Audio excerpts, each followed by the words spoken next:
எல்லாரும் சப்ஸ்கிரைப் மட்டும் பண்ணிட்டு பாருங்கள். பார்த்தீங்கன்னா சோழன் வந்து வீடெல்லாம் தேடிட்டு இருக்காருங்க. பாண்டியன் கூட சேர்ந்து அங்கே ஒரு வீடு பார்க்குறாங்க. பார்த்த உடனே போய் கேட்குறாங்க, இந்த மாதிரி 30,000 வாடகை, ஒரு 1,50,000 லட்சம் அட்வான்ஸ் ஆகி தொகைக்கே பெரியசுரா வேணாடா அப்படின்றாங்க. இல்லை பரவாயில்ல பார்ப்போம் அப்படின்றாங்க. சரி நான் போய் சாவி எடுத்துகிட்டு வரேன் இருங்க அப்படின்னு சொல்லிட்டு போகிறாங்க. நீங்கள் வெஜ்ஜா நான்வெஜ்ஜா அப்படின்னு கேட்டேன். நாங்கள் பியூர் நான்வெஜ்ஜுங்க அப்படின்னோடனே நாங்கள் வெஜ்ஜுக்கு தாங்க வீடெல்லாம் தர்றது அப்படின்னு சொல்லிட்டு அந்த வீடும் போயிடுது. அதுக்கப்புறம் இன்னொரு வீடு வந்து பார்க்குறாங்க. அந்த வீடு சுத்தமாக நல்லா இல்லை. அவர் இதான் வீடா அப்படின்றாங்க. தம்பி இந்த வீட்டுக்கு என்ன குறை, இந்த வீட்டுக்கு வந்த பின்னாடி தான் எல்லோரும் சொந்த வீடு கட்டிட்டு போனாங்க அப்படின்னு சொல்லிட்டு பேசிட்டு இருக்காங்க. இதெல்லாம் ஒரு வீடா அப்படின்னு சொல்லிட்டு 15,000 வாடகை, 1,00,000 அட்வான்ஸு கொடுத்துருங்க அப்படின்றாங்க. இந்த வீட்டுக்கு 15,000மா அப்படின்னு சொல்லிட்டு இல்லை நான் பார்த்துட்டு அதுக்கப்புறம் சொல்கிறேன் அப்படின்றாங்க. தம்பி சீக்கிரம் 4-5 பேர் பார்த்துட்டு போயிட்டாங்க, ஒரு 5,000 அட்வான்ஸ் கொடுத்துட்டு போயிரு அப்படின்றாங்க. இல்லை சார் நான் போய் பார்த்துட்டு வந்துடுறேன் அப்படின்ற மாதிரி அவங்களும் வெளியே போகிறாங்க. என்னடா இதெல்லாம் ஒரு வீடுன்னு சொல்லிட்டு அதுக்கு 15,000 ரூபாய் போட்டு வச்சுருக்காங்க. அது இந்த ஏரியாலேயும் இதுதான் வாடகை கம்மின்னு வேறு சொல்கிறாங்க. என்னடா பண்ணுறது அப்படின்றாங்க. அதெல்லாம் ஒன்றும் இல்லைடா, வாடகை வேறு இடத்துக்கு போய் பார்ப்போம். இல்லை நாளைக்கு போய் பார்த்துக்கலாம்டா அப்படின்னோடனே இல்லை இன்றைக்கே பார்த்தாகணும், நான் சவால் விட்டுட்டேன், நான் விட்ட சவாலை நான் தான் ஜெயிக்கணும் அப்படின்ற மாதிரி பார்த்திங்கன்னா சோழன் அங்கேருந்து கிளம்புறாங்க. ஒரு தெருவாக ஒரு இதாக போய் பார்க்குறாங்க. ஒரு வீடு கூட அவங்களுக்கு செட்டே ஆகலை. அதுக்கப்புறம் பார்த்திங்கன்னா சேர் அண்ணன் நீலா பள்ளம் எல்லாமே அந்த கோச்சிங் கிளாஸ் போய் சேர்கிறதுக்காக போகிறாங்க, டிஎன்சி எக்ஸாமுக்காக.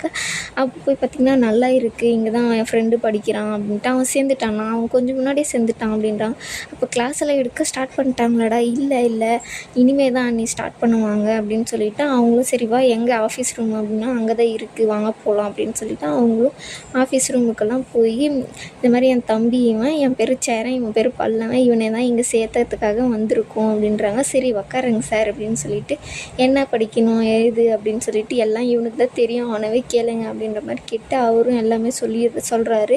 இந்த மாதிரி என் ஃப்ரெண்ட் இதை தான் படிக்கிறான், நானும் அதை தான் சேர்ந்து படிக்கலான்னு இருக்கேன். சரி நல்ல குரூப்பு தான், இனிமேல் எக்ஸாம் 2 வரப்போகுது, ஒரு மட்டும் 2 எக்ஸாமுக்கு கூட அப்ளை பண்ணலாம், நீங்கள் பாருங்கள் உங்களுக்கு எது கரெக்டாக இருக்குதுன்னு சொல்லிட்டு அவங்களும் வந்து எல்லாமே பார்த்துட்டு இருக்காங்க.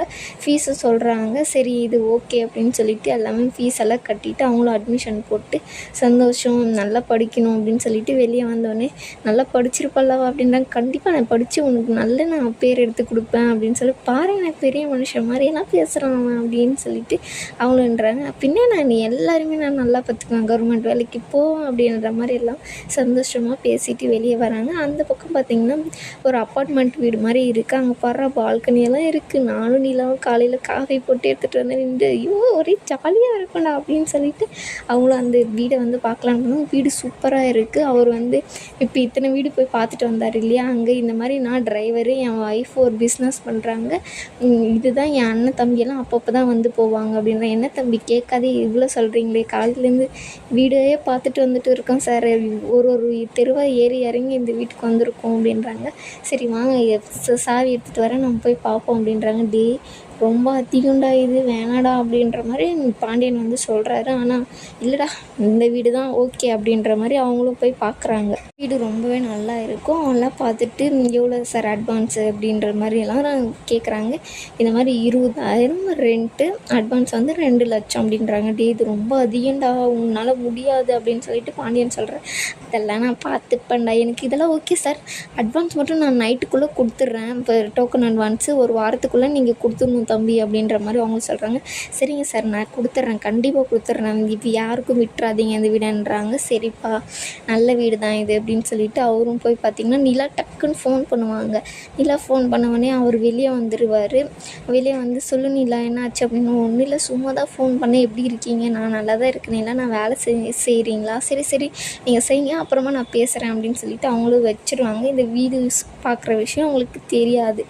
சரி சார் எனக்கு இந்த வீடு ரொம்ப பிடிச்சிருக்கு, நான் வந்து உங்களுக்கு கொடுத்துட்றேன் அப்படின்னு சொல்லிட்டு அவங்களும் அங்கேருந்து கிளம்புறாங்க. உன்னால் முடியுமாடா, நீ சும்மாலாம் இது பண்ணாத, ஒரு இது அகலக்காலில் போய் விழுந்துடாத அப்படின்ற மாதிரி பாண்டியன் வந்து அவருக்கு அட்வைஸ் சொல்லிகிட்டே வராரு. இல்லைடா நான் பார்த்துப்பேன், என்னால் முடியும் அப்படின்ட்டு ஒரு இடத்துல வந்து இறங்கி நின்று பேசுகிறாங்க. இப்போ நீ என் கூட வரையா இல்லை நீ நடந்து போறியா அப்படின்ற மாதிரி. இல்லைடா வீட்டுக்கு போவோம் அப்படின்னு சொல்லிட்டு அவங்களும் அவங்கள வீட்டுக்கெல்லாம் போகிறாங்க. அப்புறம் பார்த்திங்கன்னா சோழன் வந்து அவர் வேலை செய்கிற இடத்துல போய் போய் அந்த அவர் ஓனர் இருப்பார் இல்லையா, என்னடா சும்மா அண்ணன் நொய் நொயின்னு இருக்க அப்படின்ற மாதிரி கேட்பாங்க. காசை மட்டும் கேட்டால் உன்னை அவ்வளோதான் அப்படின்ற மாதிரி சொல்கிறாரு. காசெல்லாம் ஒன்றும் இல்லைண்ணே, கிட்ட பேசலான்னு வந்தேன். சரி சொல்லு அப்படின்னு சொல்லிட்டு டீ எல்லாம் வாங்கி கொடுத்து அவருக்கு, என்ன பெரிய ஐஸாக வைக்கிறியே அப்படின்றாங்க.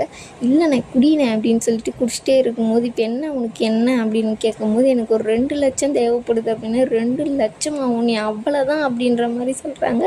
இதோடு இந்த எபிசோட